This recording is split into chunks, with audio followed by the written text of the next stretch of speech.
Bonjour.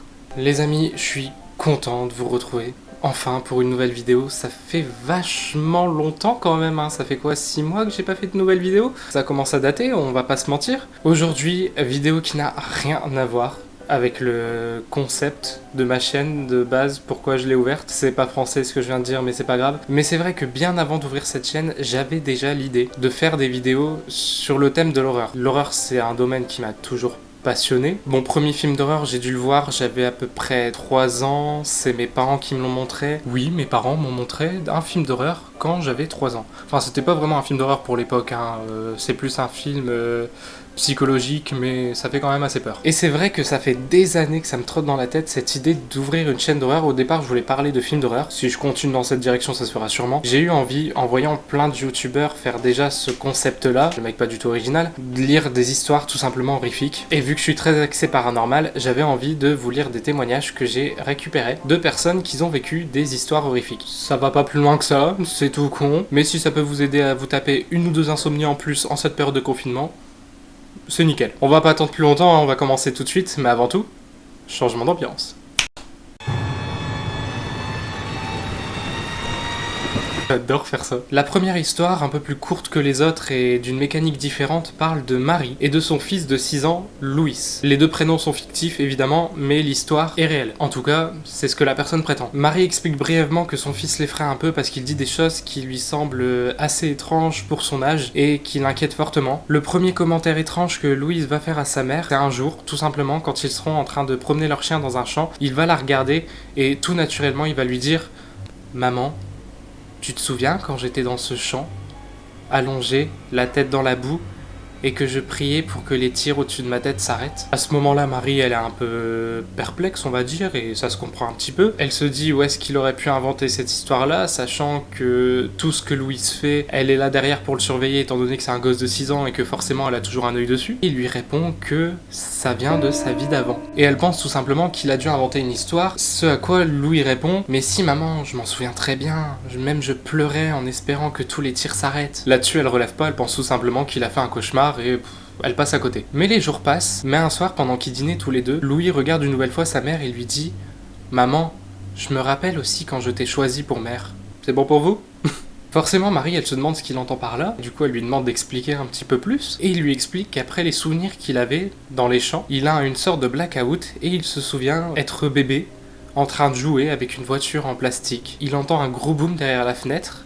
Il regarde la fenêtre qui était entourée de vieux scotch, et apparemment c'était courant à l'époque de la Seconde Guerre mondiale d'entourer les fenêtres avec du scotch. Et il explique qu'il a entendu un deuxième gros boom, et plus rien, et c'est là qu'il a décidé de la choisir comme mère. Marie fait pas trop attention encore parce qu'elle se dit bon, c'est un enfant, il invente des choses, il a juste beaucoup d'imagination, même si le détail du scotch ça lui paraît quand même assez bizarre qu'il sache ça à son âge, mais bref, elle relève pas forcément plus que ça non plus. Et donc même si Marie est un peu effrayée des paroles de son fils, elle continue quand même sa petite vie, mais il y a un autre incident, si on peut appeler ça comme ça, qui va se passer le mois suivant. Marie va se rendre chez son grand-père avec Louis, donc son arrière-grand-père à lui, et celui-ci va lui donner un billet de 5 livres étant donné qu'ils habitent au Royaume-Uni. Et Louis va regarder la photo du personnage qui est sur le billet, qui est en l'occurrence ici Winston Churchill, et va dire à son grand-père, ça c'était un grand premier ministre, comme si il savait qui c'était depuis très longtemps, comme si il l'avait étudié ou quelque chose comme ça. C'est d'ailleurs ce que va se dire Marie, elle va se dire bon, il a peut-être vu à l'école, on l'a peut-être étudié, quelque chose comme ça, et par une occasion elle va demander à sa maîtresse s'ils ont étudié justement la Seconde Guerre mondiale. Et là, la maîtresse répond que non,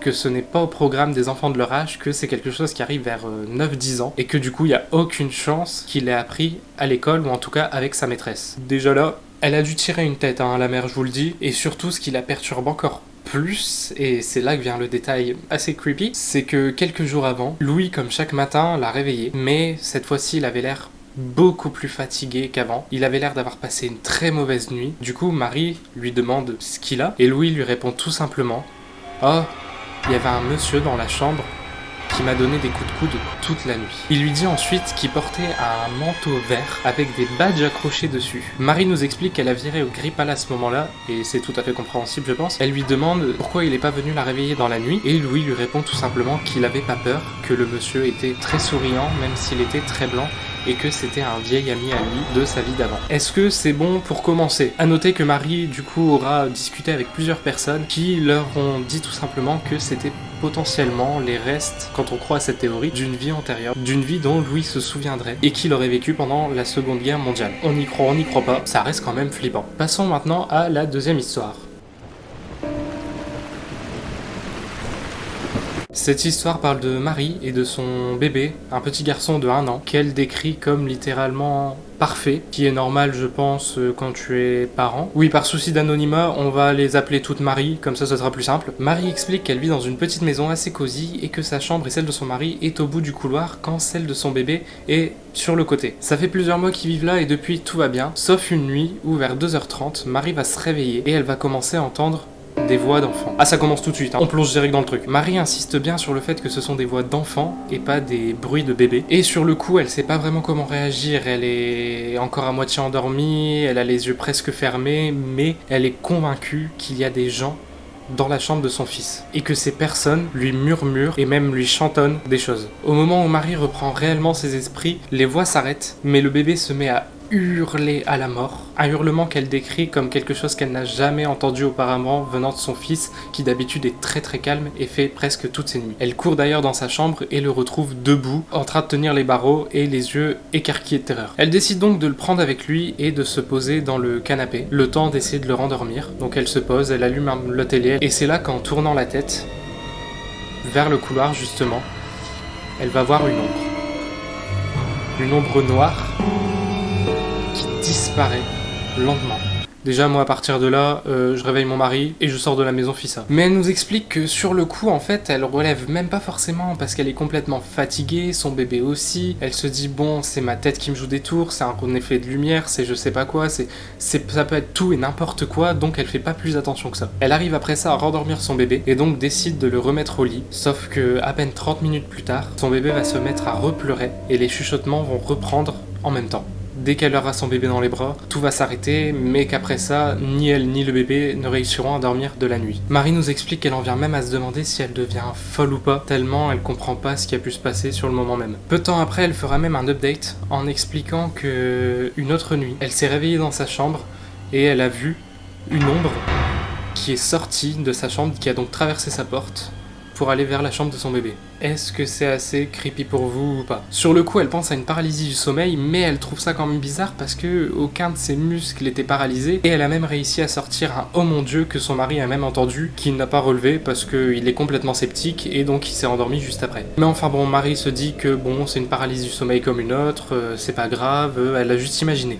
Enfin Marie, prends ton bébé, prends ton mari, sors de chez toi, enfin. Même si elle penche pour cette option, Marie est quand même assez paniquée et elle décide quand même de faire quelques recherches et même quelques prières, parce que pourquoi pas, autant tenter le tout pour le tout. Si ça peut calmer certaines choses, même si c'est psychologique, c'est toujours bon à prendre. Elle se souvient alors que les anciens propriétaires de la maison étaient une amie de sa mère, qu'elle décide de contacter pour lui demander de les appeler. Et là, les anciens propriétaires répondent à sa mère. Elle a enfin vu la petite fille.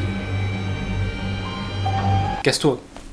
Casse-toi, qu'est-ce que tu... Casse-toi! Pour le coup, Meredith en croit pas ses oreilles, et je la comprends totalement, je pense, et elle demande d'en savoir plus. L'ancienne propriétaire va lui expliquer alors que, quand elle habitait encore dans la maison, son mari un jour s'est réveillé en voyant une petite fille au pied du lit qui demandait à venir les rejoindre et à tout simplement dormir avec eux. Elle explique ensuite qu'elle était tombée enceinte et que pendant sa grossesse, les apparitions et les bruits s'étaient arrêtés, mais que ceux-ci ont repris quand sa petite fille a eu 1 an, et qu'ils ont même continué pendant plusieurs années à tel point que la petite fille communiquait tout simplement avec l'esprit qu'elle voyait, juste à temps qu'il déménage.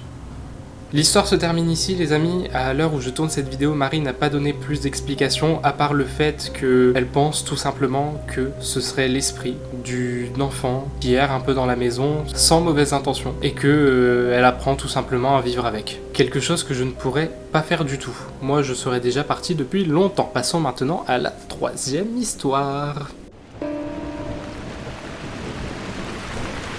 La troisième histoire, un peu plus longue que les deux précédentes, est celle d'Elodie. Oui, on va changer un petit peu, parce que Marie, ça fait chier au bout d'un moment. Elodie nous raconte une histoire qui s'est passée quand elle avait 12 ans et qu'elle a emménagé dans une maison semi-mitoyenne, c'est-à-dire que sa maison et celle de son voisin sont collées l'une à l'autre. Elle nous explique que sa maison est pas très grande et que le plan du rez-de-chaussée fonctionne un peu différemment que celui de ses voisins. Elle nous dit ensuite que d'aussi loin qu'elle se souvienne, elle a toujours aimé les enfants et que donc, arrivée à ses 12 ans, elle a voulu faire du babysitting. Apparemment, ses voisins sont une petite famille de 4 personnes, donc les parents et une petite fille de 3 ans et un petit garçon de 6 mois. Ils ont l'air très gentils et comme ils commencent à les connaître depuis quelques semaines, elle se dit que c'est le bon moment pour faire du babysitting et que du coup, elle leur demande s'ils peuvent bien la prendre pour une soirée, qui est quelque chose d'un peu plus banal quand à 12 ans. Moi-même, j'ai déjà fait du babysitting à 12 ans, jusque-là rien de surprenant. Les voisins acceptent et décident donc de la laisser pendant une soirée un vendredi soir avec les deux enfants pendant qu'ils se font une petite sortie en amoureux. Elodie va donc chez ses voisins qui quittent la maison vers 8h en lui disant qu'ils vont rentrer vers 2-3 heures du matin et que de toute façon s'il y a un problème les parents sont dans la maison juste à côté et que donc elle peut les joindre à tout moment sans problème. Vous sentez le truc partir un peu en couille là ? Moi je le sens. Les parents des deux enfants partent donc, les deux enfants sont eux couchés et Elodie décide tout simplement de se poser au premier étage devant la télé. Elle explique que de là où elle est, elle a vue sur les deux chambres, donc elle peut être en permanence en surveillance si jamais il y a un problème, mais elle dit également que c'est des enfants hyper agréables à garder car apparemment ils dorment à point fermé et rien ne peut les réveiller. Mais aux alentours de minuit, elle va entendre la porte d'entrée s'ouvrir et les parents rentrer tout simplement en chuchotant, sûrement pour pas déranger les enfants qui dorment, ce qui est tout à fait normal, fermer la porte et en commencer à enlever leur manteau. Elodie par réflexe va donc se lever et commencer à descendre les escaliers pour les accueillir. Sauf que quand elle descend les escaliers, elle se rend compte déjà qu'il n'y a plus de bruit et au moment où elle tourne la tête vers la porte d'entrée, il n'y a personne. Elodie nous explique qu'elle a le cœur qui bat à 1000, que la première chose également à laquelle elle a pensé, c'est d'aller voir les enfants et elle court voir s'ils vont bien. Les enfants dorment toujours et sur ce, elle décide de vérifier absolument toutes les pièces, donc elle ouvre toutes les portes, elle vérifie partout. Personne n'est dans la maison. Elle se dit tout simplement qu'elle a dû rêver et qu'à cause de la fatigue, elle a juste imaginé des bruits. Dans la maison, il règne un silence de mort. Le seul bruit qu'elle entend, c'est celui de la télé, avec le son qui fonctionne très très bas, comme elle l'a laissé. Elle décide de vérifier, voir si les enfants vont bien encore une dernière fois, pour être sûre. Très très mature pour son âge, l'Elodie, franchement.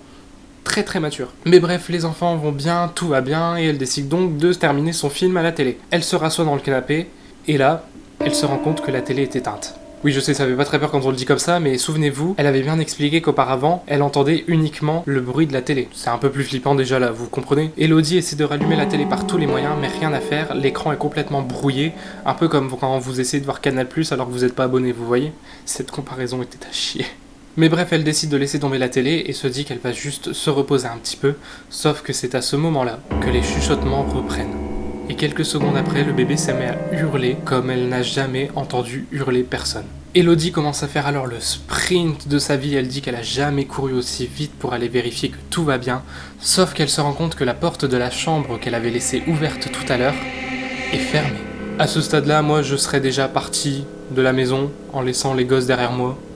Aucune pitié. C'est pour ça que je vous dis, elle est très très mature pour son âge, Elle cède pas, n'a paniqué si facilement la petite Elodie. Mais à ce moment-là, Elodie ouvre alors grand la porte, elle prend le bébé dans ses bras, elle va chercher sa sœur et elle reste toute la soirée. Elle nous explique qu'elle reste comme ça pendant 2 à 3 heures dans le canapé en attendant que les parents rentrent et en essayant de calmer au maximum les enfants. Vers 2-3 heures du matin, les parents rentrent enfin et Elodie nous explique qu'elle n'a même pas voulu descendre les voir tellement elle avait peur, tellement elle était effrayée, ce qui est très compréhensible, et que du coup les parents sont montés eux-mêmes aller voir si tout allait bien et ils sont tombés sur Elodie complètement paniquée. Ils lui demandent donc qu'est-ce qui s'est passé. Elodie leur raconte alors l'histoire et c'est là que les parents vont dire quelque chose qui est assez effrayant. Ils lui disent que c'est normal, que c'est pas la première fois que ça arrive et que ça leur arrive très régulièrement d'entendre des voix dans la nuit qui peuvent durer plusieurs heures d'affilée. C'est quoi cette maison ? Et Elodie se demande surtout c'est quoi ses voisins qui ne lui ont pas dit ce qui se passait avant qu'elle vienne les garder. Là-dessus, Elodie demande d'ailleurs aux parents de la raccompagner jusque chez elle, alors que c'est la maison juste à côté, mais elle est tellement effrayée qu'elle dit même que pendant le mois qui a suivi, elle a pas su dormir sans une lumière allumée tellement elle avait peur, ce qui est totalement compréhensible. Mais ironiquement, l'histoire se termine très bien parce qu'elle dira que même si on la croit ou pas, elle a gardé plusieurs fois d'affilée encore les enfants de ses voisins. ça. Clairement, je sais pas comment ces gens font, c'est pour moi impossible de vivre avec ça. Il arrive un truc, un verre qui tombe par terre, je quitte la maison sans attendre. Enfin bref, c'était la fin de ces 3 histoires, merci de les avoir suivies. C'était